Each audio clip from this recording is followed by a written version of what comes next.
Chegamos no oitavo dia e eu tenho certeza que se você está aqui, você crê em milagre, né, amigo? Muitos daqui já experimentaram milagre em suas vidas, não é? E às vezes o milagre que você experimentou já passou algum tempo e às vezes, não é? Quando mandou aquele cego lavar os seus olhos ali, foi um grande milagre, ele voltou a enxergar. Será que Yeshua ficou fazendo milagre na vida dele sempre? Hein? Não, né? Nós temos que entender isso também. Às vezes Deus vai fazer milagre, às vezes Deus não vai fazer. Mas o milagre tem um fundamento. E eu quero explicar isso para vocês. Amém? Porque chegamos nesse oitavo dia, e esse oitavo dia é muito importante. E nesse oitavo dia de Hanukkah, eu quero começar a falar para vocês de Gênesis 2, de 1 a 3, que diz assim: assim foram acabados os céus e a terra, com todo o seu exército.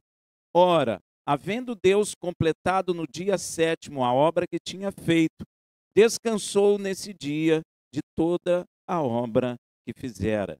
Então, abençoou Deus o sétimo dia e o santificou, porque nele descansou de toda a obra que criara e fizera.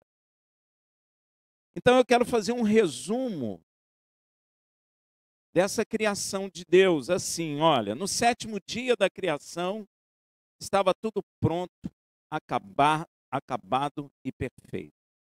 Tudo em harmonia. Tudo que Yud Reva replanejou para criar, ele criou com o poder de sua palavra. Inclusive, ele criou o homem, você, não é? Amém? A gente fala criou o homem, parece que é uma coisa distante de nós, não é? Mas não é não, ele criou a nós no sexto dia e nos criou a imagem e semelhança sua e de seu filho. Ou seja, ele criou um homem perfeito que refletia sua imagem e semelhança aqui na terra, como um espelho reflete a imagem de quem está diante dele. Então, quando Deus nos criou, nós éramos o espelho dele aqui na terra. Nós andávamos como ele queria e fazíamos como ele queria. Amém? Mas, infelizmente, este homem que Deus criou vai pecar. Mas Deus, você vai notar que sempre disse que tudo que ele criou é bom, não é? O homem era bom, tudo era bom. Os animais. E o interessante é que Deus entregou toda a autoridade dessa terra criada a este homem. Porém, como eu disse, o homem pecou, obedecendo a um anjo chamado Lúcifer, depois chamado diabo, serpente. Amém? Ele obedeceu. É um querubim e ele estava caído. E eu não sei se você sabe, você tem que aprender uma coisa espiritual. Se nós obedecermos a algo a alguém, nós estamos dando a essa entidade ou alguém o poder e a autoridade sobre nossas vidas. Amém? Às vezes as pessoas esquecem disso. A quem você obedece, a este se faz Senhor sobre sua vida. E Paulo fala isso em Romanos 6,16. Não sabei vós, que a quem vos apresentai por servos para obedecer, sois servos daquele a quem obedeceis? Ou do pecado para a morte, ou da obediência para a justiça. Mas o homem, ao invés de obedecer a Deus, que Deus falou, não coma daquele fruto, mas o diabo falou o quê? Coma daquele fruto, e o homem obedeceu ao diabo, aí o diabo passou a ser o quê? Senhor do homem. Então, por sua culpa, o homem perde a autoridade concedida por Deus sobre a face da terra para Satanás. E a morte entrou na terra e a criação saiu da harmonia em que Deus a criou. E foi dessa forma que Satanás se tornou príncipe deste mundo. Uma coisa confirmada por Yeshua, porque Yeshua sempre falou isso, né? Eu vou sair daqui que o príncipe deste mundo está chegando e eu não tenho parte com ele. Quando que ele conquistou esse principado? Quando nós entregamos o principado da terra nas mãos dele, porque nós o obedecemos e ele se fez Senhor sobre nossas vidas, como se vê no dia de hoje. Amém? E com isso, o Criador e seu Filho tiveram que voltar a trabalhar no sétimo dia da criação. O sétimo dia, que era o dia de descanso deles, voltaram a trabalhar por causa do nosso pecado. Como o próprio Filho de Deus fala lá em João 5, de 5 a 17. Presta atenção. Achava-se ali um homem que havia 38 anos estava enfermo. Yeshua, vendo-o deitado e sabendo que estava assim havia muito tempo, perguntou-lhe. Isso é interessante, você tem que ver que ainda que Yeshua nunca tinha visto aquele homem, Yeshua sabia que ele estava enfermo há muitos anos. Então Yeshua sabe exatamente do seu problema. E às vezes você não tem a sensibilidade de entender que ele ainda não respondeu porque não está no tempo ou não é o plano dele responder isso no momento. Porque ele é soberano e às vezes nós não estamos acostumados com a soberania de Deus. Porque o diabo, ao contrário de Deus, o diabo quer fazer a nossa vontade, Deus quer fazer a dele. E a vontade de Deus é boa, perfeita e agradável. E a vontade do homem é boa, perfeita e agradável? Não é. Então o diabo quer fazer a nossa vontade e Deus quer fazer a vontade dele. Por isso que a oração que Yeshua ensinou foi essa, para que o Pai fizesse a sua vontade como é feita no céu. Amém? E Yeshua pergunta, queres ficar são? Respondeu-lhe o enfermo, Senhor, não tenho ninguém que, ao ser agitada a água, que o anjo tocava lá, me ponha no tanque. Assim, enquanto eu vou, desce outro antes de mim. Disse-lhe Yeshua, levanta-te, toma o teu leito e anda. E imediatamente o homem ficou são. E tomando o seu leito, começou a andar. Ora, aquele dia era dia de Shabat, pelo que disseram os judeus ao que fora curado, hoje é Shabat e não é lícito carregar o seu leito. Sabe quem falou isso? Hein? O diabo, através daqueles homens. Está acusando, está dizendo assim, Deus não falou que era dia de descanso? Não é? Então ele não pode te curar, porque ele está quebrando o mandamento dele. Só que você precisa entender uma coisa. Ele, porém, lhes perguntou, aquele que me curou, esse mesmo me disse, toma o teu leito e anda. Perguntaram-lhe, pois, quem é o homem que te disse, toma o teu leito e anda? Mas o que fora curado não sabia quem era, porque Yeshua se retirara, por haver muita gente naquele lugar. Depois Yeshua o encontrou no templo e disse-lhe, olha, já está curado, não peques mais, para que não te suceda coisa pior. Você nota que Yeshua não falou isso só para aquela mulher adúltera, falou para ele também. Então existem doenças que são frutos dos nossos próprios, e às vezes a gente não entende, né? Retirou-se então o homem, e ele foi entregar Yeshua, em vez dele sair fora e ir para a casa dele, ele foi entregar Yeshua lá. Retirou-se então o homem e contou aos judeus que era Yeshua quem o curara. Por isso os judeus perseguiram Yeshua, porque fazia essas coisas no Shabat. Mas Yeshua lhe respondeu, meu pai trabalha até agora e eu trabalho também. Olha aí, ó, que coisa. Então, estamos no sétimo dia profético da criação, onde por causa do pecado do homem, Yud-Heh-Vav-Heh e seu filho voltaram a trabalhar na restauração da criação. Porque no sétimo dia a criação estava perfeita, mas no sétimo dia o homem pecou. E no sétimo dia o Senhor voltou a trabalhar para a restauração da criação, para o louvor da glória dele. Quando Yeshua cura no Shabat, ele está nos dizendo que o Pai e ele estão trabalhando ativamente na restauração da criação no sétimo dia da criação.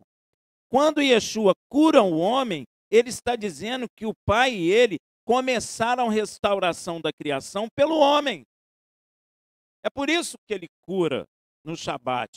Por isso Yeshua veio nos dar poder de nos tornarmos filhos de Deus, porque nos tornamos só criatura de Deus. Mas para a restauração de todas as coisas, o homem precisa o quê? Ser transformado em filho de Deus, como está escrito em João 1, de 12 a 13. Mas a todos quanto o receberam, aos que creem no seu nome, deu-lhes o poder de se tornarem filhos de Deus, os quais não nasceram do sangue, nem da vontade da carne, nem da vontade do varão, mas da vontade de Deus. Então, se você está aqui servindo ao Senhor e você crê que Yeshua é o Filho de Deus, isso é vontade de Deus sobre sua vida. Inclusive, a criação sabe disso e a própria criação geme na manifestação dos filhos de Deus em plenitude. Pois ela sabe que quando os filhos de Deus forem manifestos em plenitude, toda a criação, toda a natureza será liberta deste cativeiro terrível. Veja em Romanos 8, 19 a 23. Porque a criação aguarda com ardente expectativa a revelação dos filhos de Deus. Amém? Quando você passa numa árvore, a árvore fala, meu Deus, quando que ele vai ser manifesto em plenitude, filho de Deus? Porque o dia que você for manifesto em plenitude, filho de Deus, a própria criação será liberta do cativeiro. Porquanto a criação ficou sujeita à vaidade, não por sua vontade, mas por causa daquele que a sujeitou, na esperança de que também a própria criação há de ser liberta do cativeiro da corrupção para a liberdade da glória dos filhos de Deus. Olha que maravilha. Então a árvore fica desejando que você seja manifesto em plenitude, filho de Deus. Amém? Porque sabemos que toda a criação conjuntamente geme e está com dores de parto até agora, e não só ela, mas até nós, que temos as primícias do Espírito, também gememos em nós mesmos, aguardando a nossa adoção, a saber, a redenção do nosso corpo. E veja, a redenção do corpo refere-se à libertação do corpo físico carnal do pecado e da morte, transformando em um corpo glorificado, semelhante ao corpo ressuscitado de Yeshua HaMashiach. E isso está escrito em Coríntios, 1 Coríntios. E isso ocorre quando? Ao toque do último shofar. E qual é o último shofar? O sétimo. E você vai notar que Yeshua volta também no sétimo shofar, a ser tocado pelo sétimo anjo. Veja em Apocalipse 11:15. E tocou o sétimo anjo o seu shofar, e houve no céu grandes vozes que diziam: o reino do mundo passou a ser de Yud-Heh-Vav-Heh e de seu Mashiach, e ele reinará pelos séculos do século. Então vamos recordar agora, ó, ao sétimo dia o Criador descansou de toda a obra que criara. E por causa do nosso pecado, ele e seu filho voltaram a trabalhar o sétimo dia. Porém, o sétimo dia começou com um descanso e vai também terminar com um descanso, que é o milênio, chamado milênio sabático. Você entendeu? No sétimo dia profético, Deus descansou. no 7º dia profético da criação, o homem pecou. E no 7º dia profético, Deus voltou a trabalhar com seu filho para a restauração de toda a criação, começando pelo homem. Por isso, Yeshua curava também no 7º dia, Shabat. E como o Shabat, o 7º dia profético, começou com o descanso de Deus, de toda a criação, de tudo que ele havia criado, no final desse 7º dia profético, vai vir um descanso, que é o milênio shabático. Deu para entender? Ou não? Está confuso, meu irmão? Hein? Onde Yeshua estará fisicamente aqui no milênio, chamado de milênio shabático. E Yeshua, ele estará na terra fisicamente, lá em Israel, reinando, e nós, igreja, já com o corpo glorificado, com Yeshua reinando também sobre as nações. E a natureza estará liberta do cativeiro. Aí, você pergunta para mim, o que tem a ver tudo isso com o 8º dia de Hanukkah? Minha resposta para você é tudo. Sabe por quê, meu irmão? Vou te explicar por quê. Pois do dia em que o homem pecou até o milênio, nós temos o 7º dia profético da criação. Agora, o 8º dia de Hanukkah aponta para um dia profético após o milênio. Deu para entender? Não é à toa, presta atenção, que é no 8º dia que se faz o Brit Milá, ou seja, a circuncisão, que é o quê? O sinal do pacto com Deus. Por que no 8º dia? Porque o pacto que Deus fez com o pai Abraão é um pacto que vai para a eternidade. O número 8 representa eternidade. Deu para entender?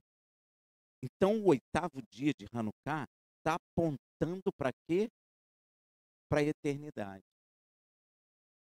Que tem início no quê? No final do milênio. Deu para entender, gente? Ou confundiu vocês? Agora, o 8º dia de Hanukkah aponta para um dia profético após o milênio. O 8º dia de Hanukkah aponta profeticamente para a eternidade. Não é à toa que o símbolo da eternidade é um 8 deitado. É ou não é? Hein? É um 8 deitado. Então você vai ver que esse 8º dia é de extrema importância, porque ele aponta para um futuro aonde cada um de nós estará plenamente envolvido. Deu para entender? Hein, gente? Para iniciar esse dia profético, a voz do Criador há de abalar não só a terra, mas também o céu. O início desse dia profético, desse 8º dia de Hanukkah que aponta para a eternidade, inicia quando a voz de Deus abalar a terra e o céu. Por que a gente diz isso? Porque primeiro abalou a terra, lá no Monte Sinai, lembra? Não estremeceu a terra? Mas agora ele vai, para iniciar esse 8º dia, abalar céu e terra. Vamos ver lá em Hebreus 12, de 26 a 29. A voz do qual abalou então a terra, lá no Monte Sinai. Mas agora tem ele prometido, dizendo, ainda uma vez hei de abalar não só a terra, mas também o céu.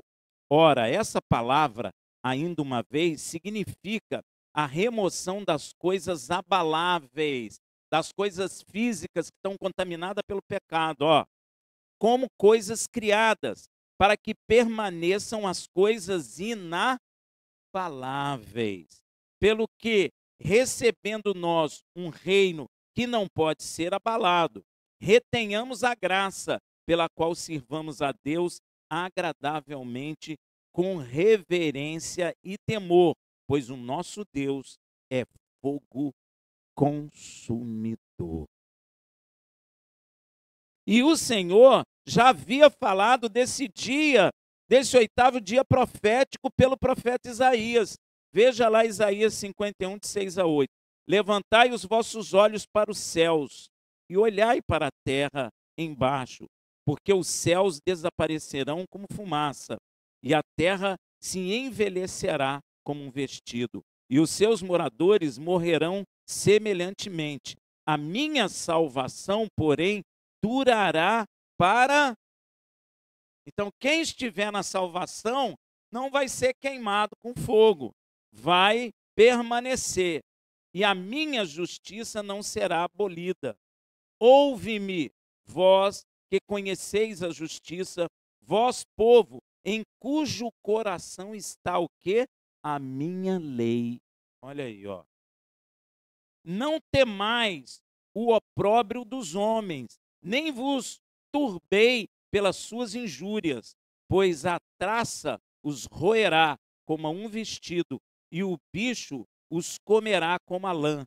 A minha justiça, porém, durará para sempre, e a minha salvação por todas as gerações.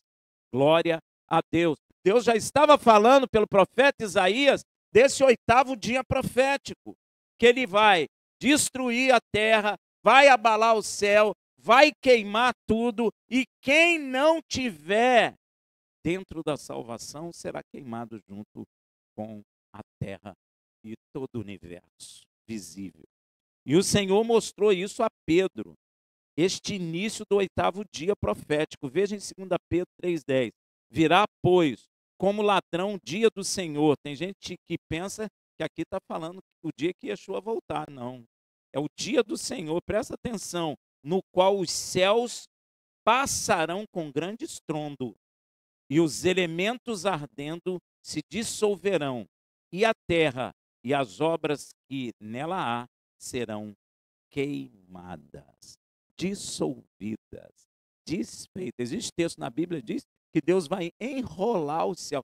Foi ele que desenrolou os céus, mas para iniciar o 8º dia, ele vai enrolar os céus. A ciência descobriu que o universo está em expansão. O medo deles é que seja como um elástico, expande, expande e depois volta. Na verdade, vai voltar. Mas não é porque é como um elástico, é porque o nosso Deus vai enrolar de novo todo o universo e o queimar, todo ele, e a terra junto com toda a obra que ela tem.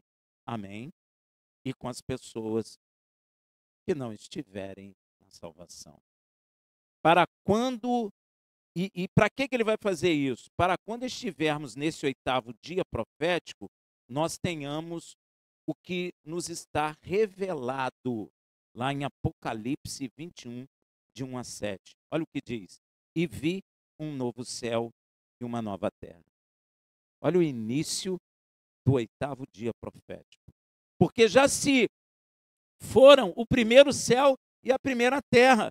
Deus já recolheu o céu, já queimou todo a terra, a lua, as estrelas, e já refez tudo de novo. Ou seja, abalou todas as coisas e as tornaram inabaláveis, para que nós venhamos habitar num novo céu e numa nova terra, como está escrito aqui. E o mar já não existe. E vi a santa cidade, a nova Jerusalém, que descia do céu da parte de Deus, adereçada como uma noiva ataviada para o seu noivo. E ouvi uma grande voz vinda do trono, que dizia: eis que o tabernáculo de Deus está com os homens, pois com eles habitará, e eles serão o seu povo, e Deus mesmo estará com eles. Ele enxugará seus olhos de toda lágrima, e não haverá mais morte, nem haverá mais pranto, nem lamento, nem dor, porque já as primeiras coisas são passadas. E o que estava sentado sobre o trono disse: eis que faço nova todas elas, céu, terra, porque ele abalou o céu e a terra. O céu aí é o universo e a terra, e criou novos céus e nova terra, para que nós venhamos habitar nessa terra, e ele virá habitar conosco, ele e o Cordeiro. Não somos nós que vamos habitar no céu, como a igreja tem ensinado. Está errado. É Ele que vem habitar conosco. Amém? Isso é tremendo. Esse é o 8º dia. E o que estava sentado sobre o trono disse: Eis que faço nova todas as coisas. E acrescentou: Escreve, porque estas palavras são fiéis e verdadeiras. Sublinhe aí na sua Bíblia. Porque muitos ontem estavam colocando a sua esperança no ano novo. Só que um ano novo não tem poder para fazer nada na sua vida. O ano novo nada mais é que o ontem hoje. E muitas das coisas nem vão melhorar, vão piorar. E as pessoas estão fazendo do ano novo um Deus, como se ele tivesse poder para fazer algo na sua vida. Lançam promessas, vão na praia, jogam flores, nada adianta. Pulam ondas, nada adianta. Prometem que vão parar de fumar, continuam fumando ainda mais. E quando param de fumar, passam a beber. E quando param de beber, passam a comer. Porque o ano novo não tem poder para fazer nada na vida do homem. Agora, essas palavras aqui são verdadeiras.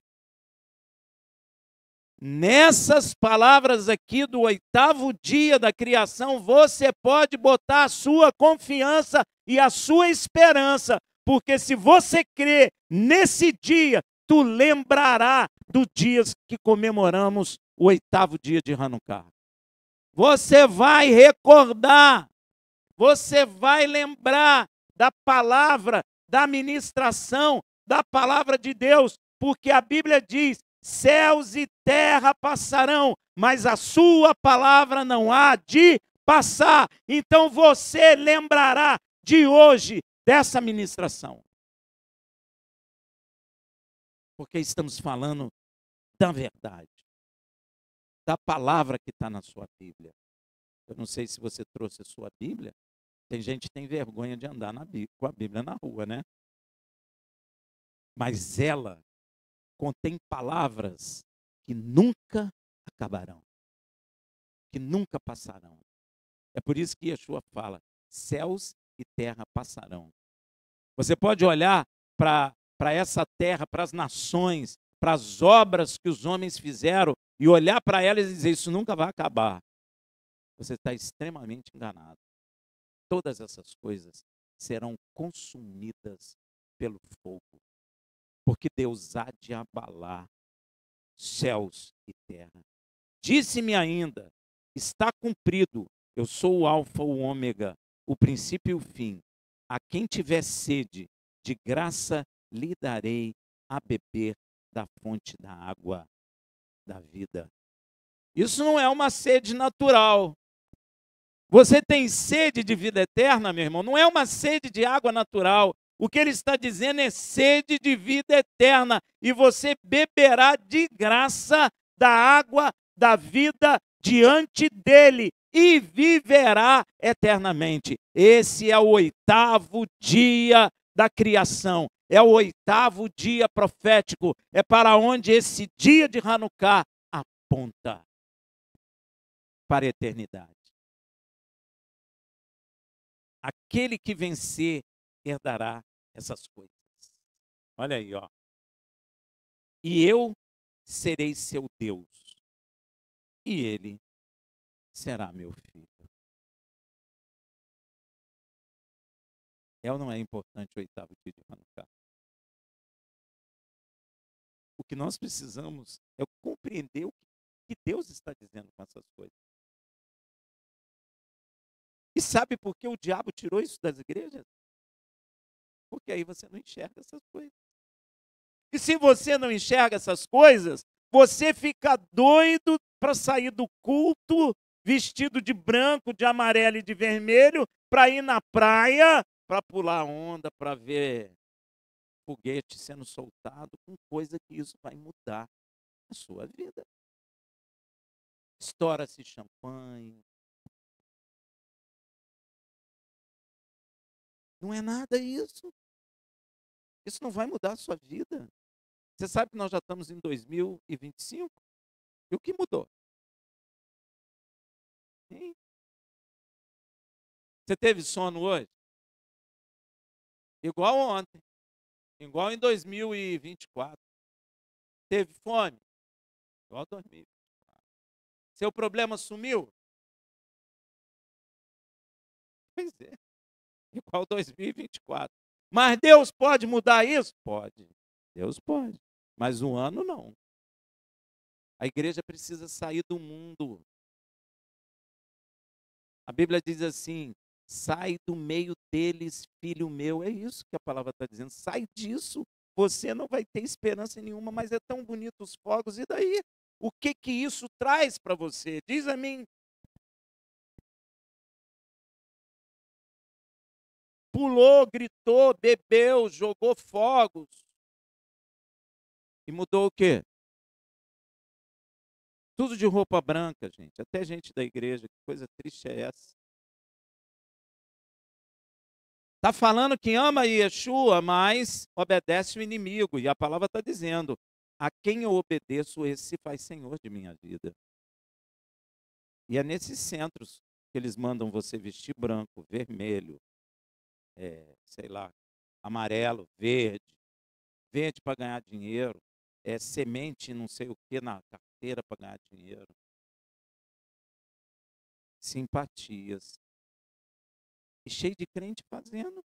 Gente, eu quero dizer a vocês, se você faz isso, o seu Senhor continua sendo Lúcifer. Ele é seu Senhor, pode ter certeza. E ele vai requerer a sua vida, porque ele é seu Senhor. Agora, se você obedece a isso que está escrito, o seu Senhor é o Deus de Israel. E o seu pastor é o seu filho, Yeshua HaMashiach. E ele sim te livra da boca do leão, da boca do urso, e preserva a tua vida para o 8º dia da criação, que é a eternidade, aonde tu verá a face do Pai e a face do Filho, porque tu entrará na Jerusalém espiritual e terá habitação lá por toda a eternidade. E não precisará mais ir no posto de saúde, tomar injeção. Nem fazer exame anual. Pois é, não vai precisar mais usar óculos. Hã? Não vai precisar usar, muito bem, aparelho auditivo, você vai ouvir bem. Não vai botar aparelho dentário mais. Não vai ter cárie. Porque essas palavras são verdadeiras. Nós precisamos viver isso. Nós precisamos viver milagre de Hanukkah, meu irmão. Nós precisamos compreender a verdade do por que que Yeshua foi na festa de Hanukkah. Por que que Yeshua proclamou lá: quem tem sede, vinde a mim e beba. Ele quer que você tenha esperança nisso, não no ano que vem. Porque um ano para o outro não tem mudança nenhuma. Mas o nosso Deus pode mudar a tua vida hoje, agora. Podia ter mudado em 2024, pode mudar hoje, amanhã, depois da manhã, quando Ele quiser. Mas o ano não vai fazer nada por você. Então, meu irmão, simbolicamente, nós vamos acender a menorá, simbolizando os 8 dias, e vamos acender a Hanukkah, contando o milagre a cada acendimento de vela. Você crê? Então,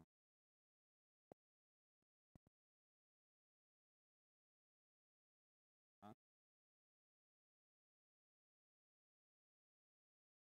Tá?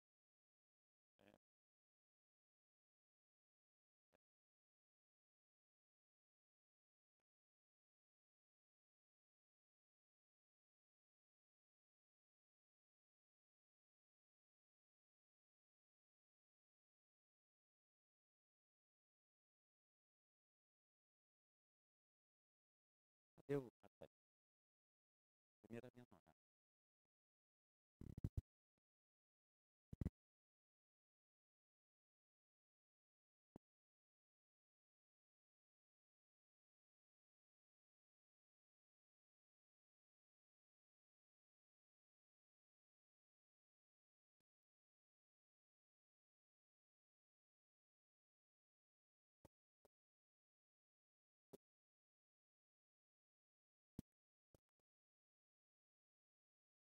Baruch Adonai Eloheinu melech haolam asher kideshanu bemitzvotav ve'etzvanu lehadlik ner Hanukkah. Bendito sejas tu, eterno nosso Deus, Rei do Universo, que nos santificaste com os